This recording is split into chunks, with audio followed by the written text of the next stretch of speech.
The son of a lighthouse keeper and the Atlantean Queen, Arthur Curry was a child of both the land and ocean. His quiet life was shattered when the obsession of a treasure hunter named Black Manta led to the death of Arthur's father. Leaving the surface behind, Arthur has taken his place as King of Atlantis, protecting both worlds yet feeling at home in neither. The Lord of Atlantis is a melee bruiser who excels at solo skirmishes and poking during teamfights. His passive is Rising Tide. After using a skill, Aquaman gains Rising Tide for a short time. His next basic attack will consume Rising Tide, dealing power damage and healing Aquaman. Rising Tide scales with power damage and its heal scales with attack damage. Trident of the King throws Aquaman's trident, revealing his target by marking them with telepathy. It deals power damage based on how far the trident has traveled. Stagger swipes his opponent's feet, dealing power damage and knocking them down. Aquaman rushes through his opponents with Undertow, dealing attack damage to all targets hit. If at least one target is hit, Aquaman may use Undertow a second time within a short window. Aquaman's ultimate, Might of Atlantis, is locked until he deals damage with a skill. Based on the skill he uses, Might of Atlantis unlocks as a follow-up skill. Landing Trident of the King unlocks Surge, allowing a long-distance dash to any target marked by telepathy, and deals power damage on arrival. Stagger unlocks Wrath, which deals flat power damage plus additional damage equal to a percentage of the target's missing health.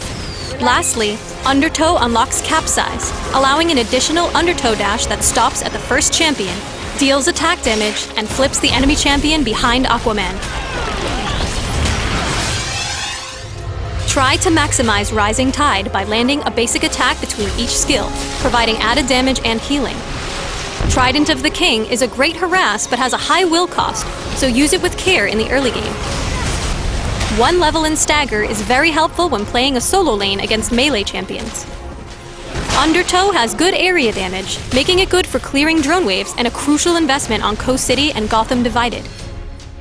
Learning which Might of Atlantis follow-up to use and when is all part of mastering Aquaman. Surge is a powerful initiator, especially against enemy marksmen and supports. Wrath is a powerful finishing move, so prioritize low-health enemies. Capsize can help you escape or throw an enemy out of position, setting up a tidy kill. While Rising Tide's bonus damage scales with power damage, its healing scales with attack damage. Keep this in mind when building Aquaman. Artifacts with power damage like Starheart and Cosmic Staff afford Aquaman high burst damage and a more lethal poke with Trident of the King. His low cooldowns make it easy to burn through will, so consider artifacts with extra will or will regeneration. For extra health and a little crowd control, pick up Atlantean Royal Seal. Built with attack damage, Rising Tide gives you sustained damage and health recovery. Attack damage also increases Undertow's ability to clear drone waves. Try Huntress's Crossbow for cooldown reduction, and Atomic Axe and Codablade for more attack damage and penetration. For some extra durability, pick up Metallo's Heart or Fragment of Mogo. Aquaman's Super Strength gives you a short move speed boost after throwing an object. This stolen power shines in scenarios when you're looking to surprise from the jungle or escape when outmatched. Rule the land and the seven seas as Aquaman, Lord of Atlantis.